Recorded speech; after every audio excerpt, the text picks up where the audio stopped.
Madame, Monsieur, bonsoir. Merci de nous rejoindre sur la télévision nationale. Voici les titres du journal. Marrakech, la capitale mondiale du climat. Le monde a répondu présent à l'appel du Maroc.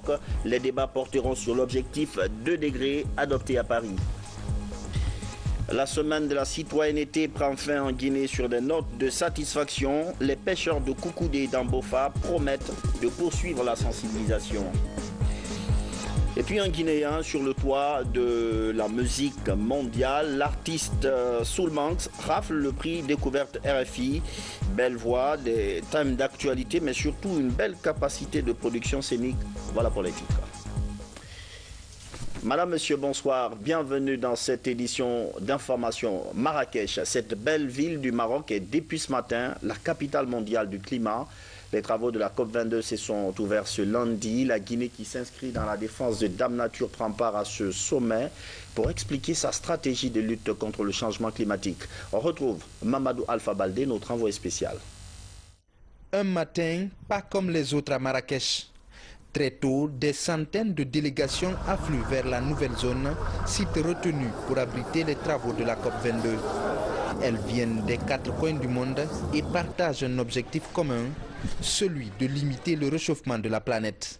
Nous ne sommes pas encore là où nous devrons être. Il faut se souvenir que nous avons encore des contributions nationales qui ne nous rapprochent que de 3 degrés d'augmentation de température, alors qu'il nous faut atteindre 1,5 ou 2 degrés pour éviter des catastrophes naturelles qui, comme on le sait, ont des impacts démesurés sur les communautés les plus vulnérables.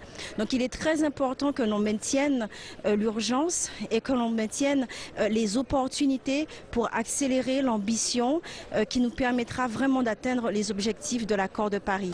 Les travaux démarrent. Premier fait marquant, le Maroc prend officiellement la présidence de la COP. Les débats sont prometteurs. Déjà, une lueur d'espoir pointe à l'horizon. Les pays industrialisés comme la France s'engagent à faire des accords de Paris une réalité à travers la mobilisation des fonds nécessaires pour son application. C'est la COP de l'Afrique. Les États doivent s'engager, mais aussi les villes, les territoires, les campagnes, les entreprises, les fonds d'investissement. Ça va se dérouler, très bien se passer.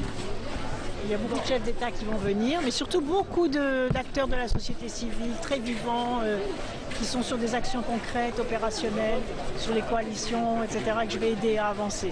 Notre attente, c'est d'avoir des projets concrets à réaliser dans notre pays, des actions concrètes à réaliser dans notre pays. Et surtout notre fierté aujourd'hui, c'est quand la présidente de la COP 21 reconnaît les efforts fournis par les Africains dans le domaine des énergies renouvelables. C'est une fierté pour la Guinée, parce que c'est nous qui pilotons cette initiative. La COP, c'est aussi un espace d'exposition des avancées de la technologie verte. De nombreux exposants espèrent profiter de l'événement pour faire connaître leurs solutions pour un développement durable dans un monde plus respectueux de l'environnement. Alors parmi les engagements pris par la Guinée lors de la COP21 passée, c'était à Paris, il y a la réglementation de l'agriculture, valoriser les terres et non les agresser.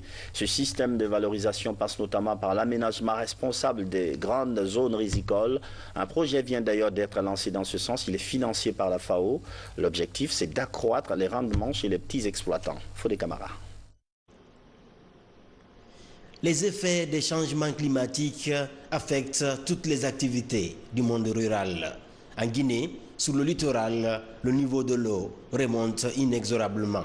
Une remontée saline qui bouleverse le calendrier agricole. Pour aider les petits producteurs à braver ce phénomène, le partenariat pour le développement des systèmes rizicoles durables met à leur disposition des semences performantes et des techniques culturelles respectueuses de l'environnement. Le projet se situe dans le cadre du partenariat triangulaire entre la FAO, le Venezuela et les pays au sud du Sahara, membres de la coalition africaine pour le développement du riz. La durée du projet, c'est 24 mois. Nous serons dans le temps, nous allons travailler dur pour que le projet puisse atteindre les objectifs.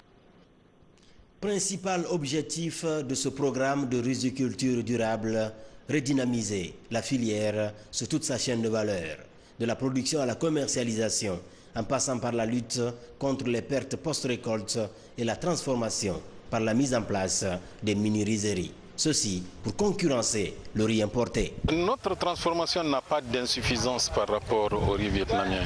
Le problème, c'est que ce que nous faisons, nous le faisons de façon assez manuelle et avec aussi une valeur ajoutée assez intéressante. Le problème, c'est qu'on ne peut pas le faire à grande échelle. Et comme on ne peut pas le faire à grande échelle, il est difficile de concurrencer le riz importé qui est asiatique. Et ce riz blanchi, on peut le faire chez nous. Mais ce n'est pas dans les conditions de transformation que nous connaissons, c'est de mettre en place des rizeries et ces rizeries nous permettent d'avoir du riz blanchi qui peut valablement concurrencer le riz importé. Financé par la FAO à hauteur de 5 millions de dollars, ce mécanisme de développement des systèmes rizicoles durables va couvrir 10 pays de l'Afrique subsaharienne. En Guinée, 2 grands bassins de production seront touchés, à savoir la Basse et la Haute-Guinée, sans oublier le nord de la Guinée forestière, précisément la préfecture de Beila. Sur les rives de la Fatala, comment la semaine de la citoyenneté est-elle perçue? Les pêcheurs de Douprou dans Bofa promettent de poursuivre la sensibilisation jusque dans les confins de la sous-préfecture. Ils saluent l'initiative du ministère des tutelles et s'engagent à perpétuer les connaissances sur la citoyenneté. Abdoulaye Diallo.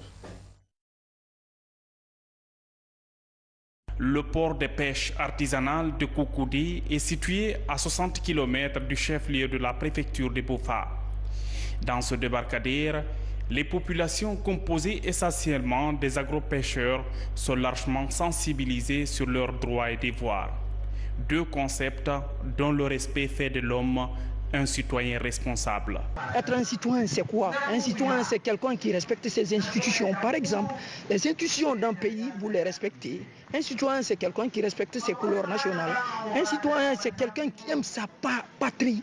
Un citoyen, c'est quelqu'un qui est dévoué pour les causes de la nation. Un citoyen, c'est quelqu'un qui aime assainir des lieux où il vit. Un citoyen, c'est quelqu'un qui conseille des hommes pour de bonnes choses. Ces pêcheurs bénéficient d'un enseignement sur la citoyenneté. Une première, affirme-t-il. Tous s'engagent désormais à être des citoyens qui posent des actes civiques et patriotiques.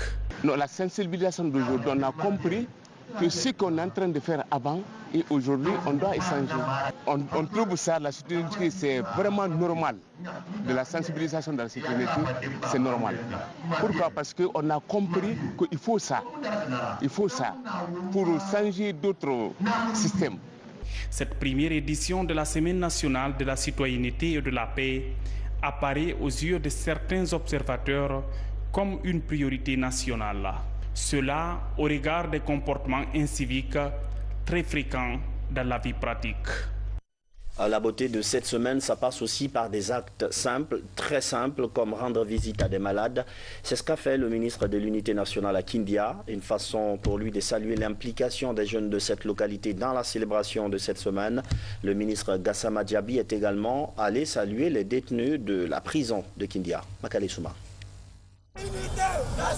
La ville des agrumes dans la fièvre de la Semaine nationale de la citoyenneté.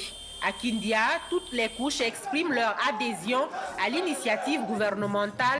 Depuis le lancement de la semaine, les Kaniaka ont posé plusieurs actes citoyens et entendent bien continuer au-delà des 7 jours décrétés. Il y a eu la conférence à l'université et dans certaines écoles. Et après, c'était l'immersion au niveau des marchés, des bars-cafés et au niveau de certains regroupements de jeunes. Et nous souhaitons que ça ne soit pas seulement une semaine, mais que chaque citoyen comprenne que c'est un travail de tous les jours. La citoyenneté se vit au quotidien. En se rendant dans sa ville natale, le ministre de l'Unité nationale et de la citoyenneté a salué l'engouement suscité. Khalifa Gassama Diaby est également allé exprimer sa solidarité et sa pensée fraternelle à ses compatriotes malades et alités à l'hôpital régional de Kindia avant d'aller serrer la main aux personnes en conflit avec la loi et détenus à la prison régionale. Nous pensons qu'il est important que l'ensemble de la société guinéenne soit informé non seulement de cette fête, ou de cette semaine, mais aussi comprennent l'enjeu de la citoyenneté, y compris ceux qui sont en prison. Ceux qui sont en prison, certains en tout cas, ou la totalité, sont amenés un jour à sortir. Et nous espérons qu'à leur sortie, ils auront toutes les chances de leur insertion dans la société pour mener une vie en conformité avec les lois de la société, les lois de l'État et les lois de la République. La citoyenneté est l'affaire de tous. Les artistes aussi soutiennent l'idée et s'impliquent dans la sensibilisation. De Kindia, le ministre et sa délégation ont repris le chemin de Conakry pour venir assister au concert dédié à la citoyenneté à Kosa.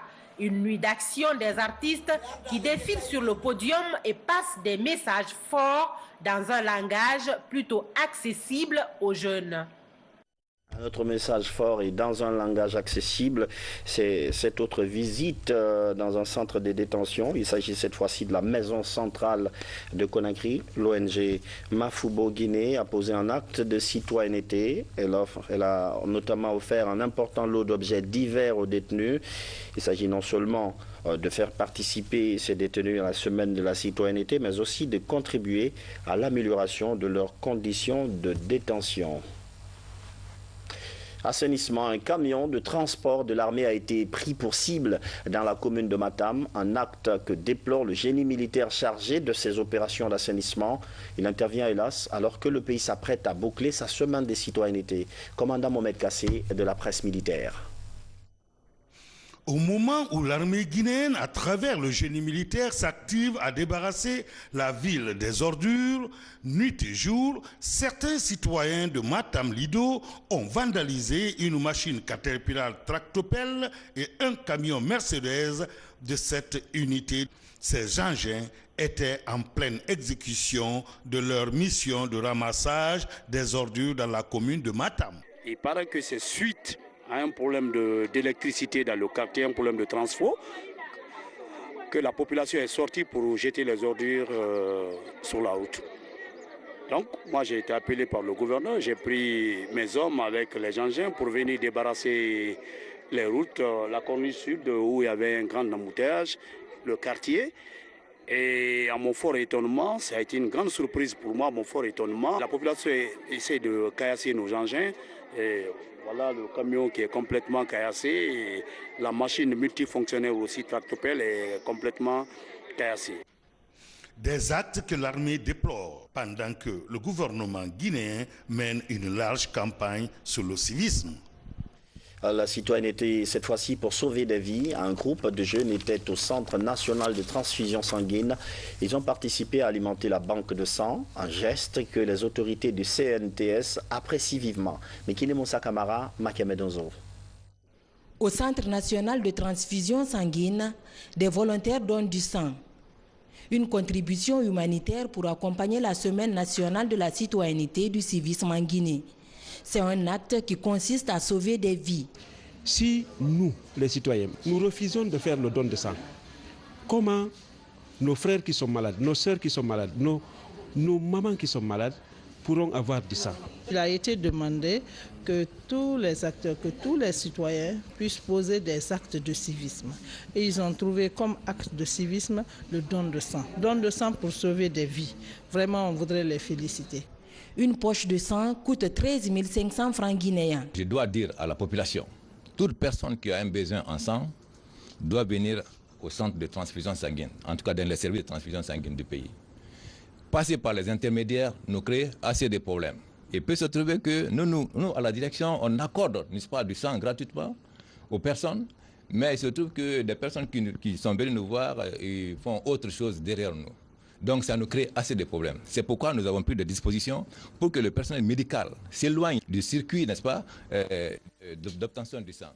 Après la consultation, ces donateurs ont été admis dans les salles du guichet de distribution et du laboratoire de prélèvement pour mieux s'assurer de la fiabilité de l'opération dans le but d'éviter tout danger. Et cette note du ministère de l'Unité nationale et de la citoyenneté. Le ministre de l'Unité nationale et de la citoyenneté remercie les citoyennes et citoyens de la République de Guinée pour leur mobilisation effective pendant toute la durée de la Semaine nationale de la citoyenneté et de la paix. Il informe que la cérémonie de clôture aura lieu le mardi 8 novembre 2016 dans la salle des congrès du Palais du Peuple à 10 h. Cette cérémonie sera présidée par son Excellence le professeur Alpha Condé, président de la République, chef de l'État. Santé toujours, un atelier sur le renforcement du système d'alerte concernant les épidémies. La rencontre a pris fin à Conakry.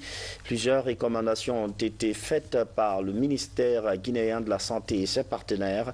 Les deux parties proposent une notification rapide des maladies susceptibles de devenir rapidement des épidémies. Maroufba, Mama Issata Kamara. Principal défi de ces assises, élaborer des données statistiques permettant à la Guinée de renforcer son système d'alerte précoce à travers la notification rapide et la prévention des cas de maladies à potentiel épidémiologique. Un plan stratégie post-Ebola du ministère de la Santé et RTI International.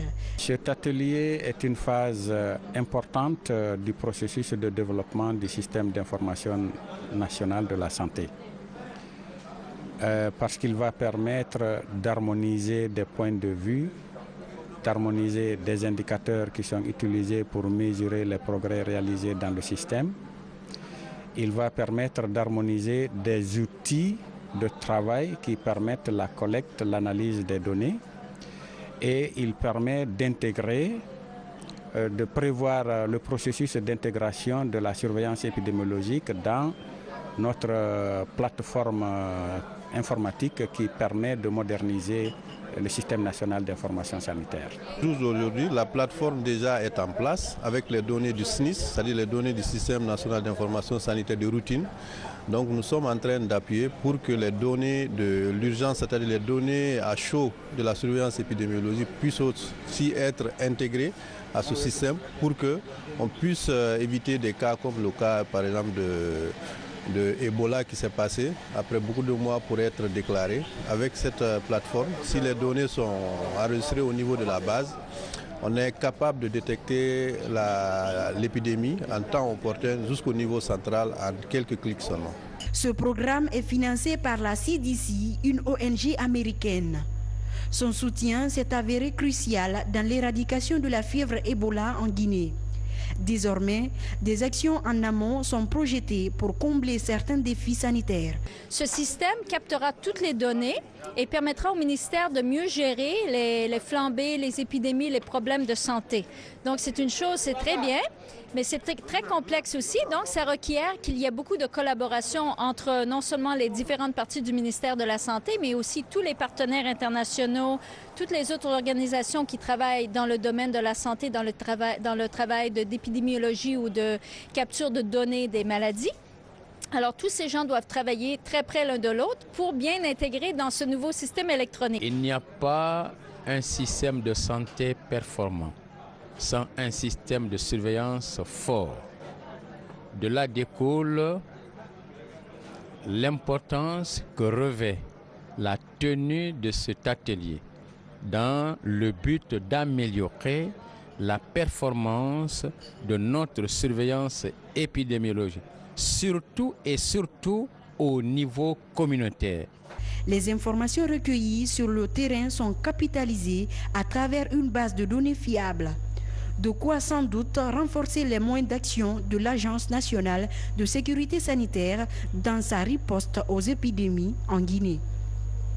De nouvelles approches pour renforcer la lutte contre les violences à l'égard des filles et femmes. Ces techniques ont été identifiées et proposées au ministère de l'Action sociale. Un atelier de 2 semaines a réuni des agents de santé des 5 communes de Conakry. Dans les jours prochains, ils passeront à la phase 2, c'est-à-dire la sensibilisation pour sauvegarder la santé des jeunes filles. La santé est un des domaines touchés par un programme de coopération entre la Guinée et l'UNICEF. L'autre volet, c'est l'éducation. Dans quelques mois, ce programme devrait arriver à terme. Il couvre la période de 2013 à 2017 et les deux parties font une évaluation avant terme. Qu'est-ce qui est fait? Quelles sont les projections? Tous ces points dans ce reportage de Toumani Camara. Depuis des décennies, le Fonds des Nations Unies pour l'enfance, UNICEF, accompagne la Guinée dans ses efforts d'amélioration des conditions de vie des populations. Le programme de coopération en cours s'étend de 2013 à 2017. Avant la fin de ce programme, les différents acteurs se concertent pour évaluer les actions réalisées et identifier les opportunités et les contraintes qui affectent sa mise en œuvre. Parce que nous avons aujourd'hui la capacité de surveiller certaines maladies. Et si vous le constatez, le choléra ne s'est plus déclaré. Donc ça, c'est des efforts qu'il faut saluer.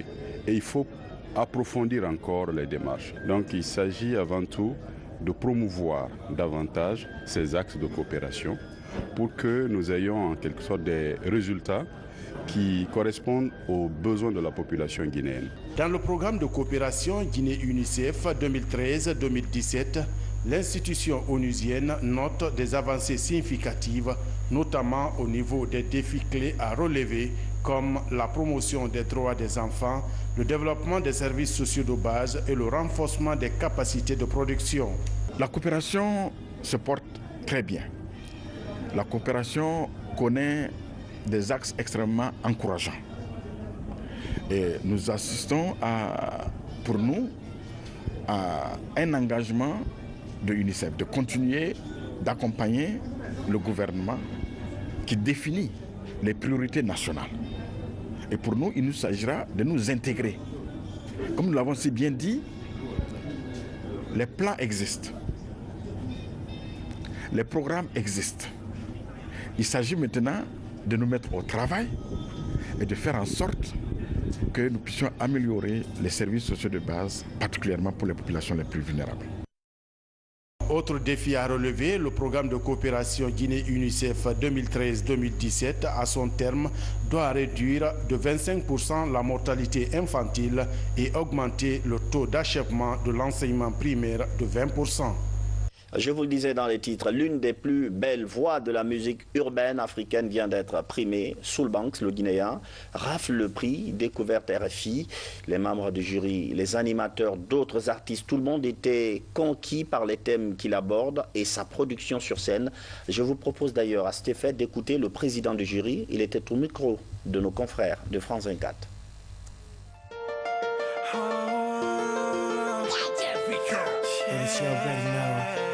Rosalie Banks,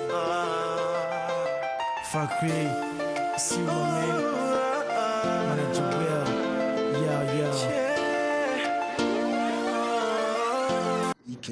traditionnelle et en même temps à faire quelque chose de plus urbain, plus moderne qu'a cet artiste, et aussi la capacité à se produire sur scène et à capter un public, et ce sont les deux éléments principaux qui ont été pris en compte.